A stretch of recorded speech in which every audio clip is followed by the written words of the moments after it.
Hello guys, myself Sushant Raj. आज थोड़ा सा मोटिवेट करते हुए आगे हम लोग ठंडाई के बारे में पढ़ेंगे, जो हम लोग प्राथमिक नियम पढ़ चुके थे और आज पढ़ना है गौण नियम सेकेंडरी रूल। चलिए। चलता रहूंगा अपनी राहों पर, चलता रहूंगा अपनी राहों पर, चलने में हम माहिर बन जाऊंगा, चलने में मैं माहिर बन जाऊंगा, मिलेगी मंजिल जरूर जरूर मुझे, और मैं उसमें पक्का जिद्दी बनकर अपने मेहनत से करते हुए काम को आगे बढ़ जाऊंगा। इसी के साथ हम लोग आज पढ़ेंगे थोंडाई के, जो हम लोग पढ़ चुके हैं, थोंडाई प्राथमिक नियम पढ़ चुके हैं, प्राइमरी रूल, जिसको हम लोग उसका होता है तीन प्रकार का होता है: तत्परता का नियम, अभ्यास का नियम और प्रभाव का नियम। मतलब जितना अधिक हम तत्पर होकर किसी काम को करेंगे, अच्छा से तत्पर होकर उसमें अपने दिमाग और संज्ञान को ध्यान में रखते हुए तो कैसे करेंगे, तो तत्पर होकर तो उसमें हम अधिगम करने में हम महारत हासिल कर लेंगे। बार बार आप अभ्यास करेंगे तो उसमें हम लोग जिज्ञासा हमकी बढ़ेगी, हम उस काम को प्रैक्टिस करेंगे तो उसमें हम लोग अच्छे से हम लोग किसी के मतलब जान जाएंगे, कोई पढ़ रहे हैं उसके बारे में अच्छा से हम लोग जान जाएंगे। और एक होता है प्रभाव, मतलब हम लोग अगर हमको पुरस्कार मिलेगा तो हम उसको काम को अच्छे से करेंगे, गुड कोई कहेगा तो अच्छा से कोई करेंगे, और सजा मिलेगी तो हम डर कर गएंगे, अच्छा हम काम को सीखने में हम कमी आ जाएगी। तो वह प्रभाव का नियम। और हम आज पढ़ेंगे गौड़ का नियम, जो होता है 6 प्रकार का होता है। पहला होता है अभिवृत्ति या मनोवृत्ति का नियम, उसको कहते हैं लॉ ऑफ डिस्पोजिशन भी बोलते हैं। ये होता है अभिवृत्ति का मतलब होता है देखने का नजरिया। हम लोग माहौल में रहते हैं, जैसे माहौल में समाज में कोई कुछ बोलता है, कोई कुछ, मतलब हर कोई हम काम करते हैं उसको कोई कुछ बोलता है, कोई कुछ बोलता है, तो देखने का नजरिया सबका क्या होता है, अलग अलग होता है। उसी को बोलते हैं अभिवृत्ति का नियम। अगर पॉजिटिव थॉट के साथ अगर किसी के बारे में बोलेंगे तो वो काम को अच्छा से करेगा, और किसी को निगेटिव बोलेंगे तो उसमें डर भावना, वो उस काम को अच्छे से नहीं कर पाएगा। मतलब समाज कोई अच्छा से नहीं पढ़ा, कोई अरे यू ऐसा, मतलब उसका निगेटिव थॉट रहेगा। वही धनात्मक अभिवृत्ति रहेगा तो काम के जिज्ञासा, कोई काम को सीखने का जो प्रक्रिया होगा अच्छा से हो पाएगा। उसी को कहते हैं अभिवृत्ति और मनोवृत्ति का नियम। और एक होता है आपको, दूसरा होता है आपको आंशिक का नियम, मतलब लो ऑफ पार्शियल एक्टिविटी। मतलब कोई काम को, मतलब पार्शियल आंशिक, मतलब छोटे छोटे भागों में तोड़कर किसी काम को करते हुए हैं, मतलब उसको क्या बोलते हैं, मतलब छोटे छोटे भागों में करके उसको हम सीखते हैं। बच्चा को उसको छोटे छोटे मतलब भागों में करके सिखाया तो ज़्यादा उसको प्राथमिकता दिया जाता है, मतलब छोटे छोटे भाग में करने के लिए। और उसको छोटे छोटे भाग में करके कराएंगे कोई काम तो अच्छा से सीखेगा। कोई भी बच्चा ही नहीं, मतलब कोई भी सीखेगा। बच्चे के तो छोटे छोटे भाग में कराएंगे तो वो सीखेगा ही। एक होता है बहुक्रिया का नियम, मतलब लॉ ऑफ मल्टीपल एक्टिविटी। मतलब जितना हम कोई काम को अच्छा से, मतलब जितना हम कोई काम को करेंगे उतना हम उसमें काम में हम आगे की ओर, उसी लक्ष्य की ओर आगे बढ़ते जाएंगे।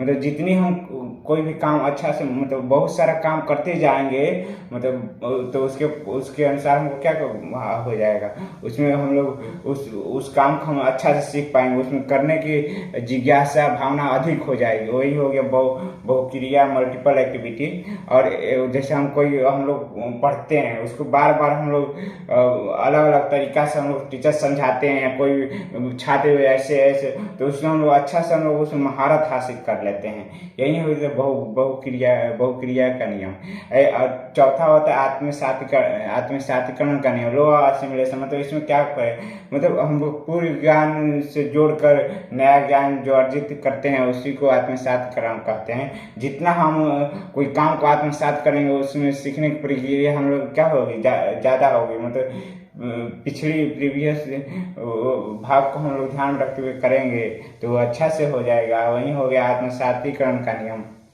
और होता है पांचवा, होता है साहचर्यात्मक या स्थानांतरण का नियम, मतलब लॉ ऑफ एसोसिएटिव एक्टिविटी, मतलब रूल। उसमें क्या होता है, मतलब कोई भी काम हम कर रहे हैं, और जैसे अगर कोई भी हम वर्क कर रहे हैं उसमें एक और नया चीज़ हम लोग को मिल गया उसमें खोज, इससे भी वही काम हो जाएगा, तो उसमें हम लोग क्या हो जाए, उसमें हम लोग एक्टिविटी मतलब जिज्ञासा बढ़ जाएगा और इसके बारे में जानने और हम करेंगे एक्टिविटी को।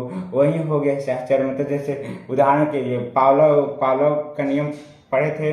पावलो कुत्ता पर जो दिया था, मतलब वो क्या किया था कुत्ता को, मतलब वो पहले ये उसके सामने खाना रख दिया, खाना रखा तो वो देख खाना देख कुत्ता उसमें उत्तेजना हुई तो बार बार खोलने का प्रयास किया। वो उसी वहीं उसके क्या किया, अगला उसमें ऐड कर दिया घंटी। अगर घंटी बजेगा तो कुत्ता समझ गया, अगर घंटी बजेगा तो खाना मिलेगा, तो उसको मुंह से लाट टपकने लगता था। तो वही हो गया साहचर्यात्मकता का नियम। एक होता है छठा नंबर होता है सहदृशता का नियम, लॉ ऑफ एनालॉजी। इसमें क्या होता है, पास्ट एक्सपीरियंस को ध्यान में रखते हुए हम कोई भी काम को करते हैं, मतलब अतीत की परिस्थितियों को ध्यान में रखते हुए हम कोई नया एक्टिविटी को करते हैं। वही हो गया आपका सहदृशता का नियम। जैसे हम लोग चलाते हैं, कार चला रहे हैं, प्रीवियस में नॉलेज हमको ध्यान रखे, ब्रेक कब मारना है, कब गियर बदलना है, या बाइक सीखते हैं तो बाइक मतलब कैसे चलाना है उसको ध्यान में रखें, हमको कैसे सिखाया गया है ऐसे मतलब आप गियर ऐसे 2 पर चलाना है, 3 पर चलाना है गियर, मतलब पास्ट एक्सपीरियंस में बताया गया उसको ध्यान में रखकर मोटरसाइकिल चलाते हैं। अगर पास्ट एक्सपीरियंस को नहीं ध्यान में रखेंगे तो ले जाकर किसी में ध्वंस लड़ा देंगे, हो गया सब काम। तो वही हो गया सहजता का नियम। तो 6 नियम पढ़ लिए ठंडाई का, और हम फिर आगे पढ़ते रहेंगे। ठंडाई की जो प्रयास एवं त्रुटि का सिद्धांत भी पढ़ेंगे। जो ठंडाई किस पे किए थे एक्सपेरिमेंट, बिल्ली पे किए थे। वो बिल्ली के सामने खाना रख दिया, उसको पिंजरा में बंद कर दिए। तो प्रयास एवं त्रुटि का नियम कहते हैं उसको। प्रयास करेंगे, कोई भी काम को बार बार प्रयास करते हुए अगर सीखेंगे तो उसमें हम लोग क्या करेंगे, गलती होगी फिर उस काम को करेंगे, फिर गलती होगी फिर काम को करेंगे, तो बार बार अभ्यास करेंगे तो उसमें हम लोग महारत हासिल कर लेंगे। वही ठंडाई का अगले क्लास में पढ़ेंगे। अपने मंजिल को हमेशा पाने के लिए कोशिश करते रहना चाहिए। अगर बीच में अगर गलती भी होती है, अगर कठिनाई भी आती है, उसको ध्यान में रखते हुए अपनी जो गलती हुई है उसको सुधारते हुए हम लोग आगे बढ़ते रहना चाहिए। इसी के साथ हम लोग यहीं पे रखते हैं। चलिए आज लाइक सब्सक्राइब करते रहिएगा। ऐसे जय हिंद।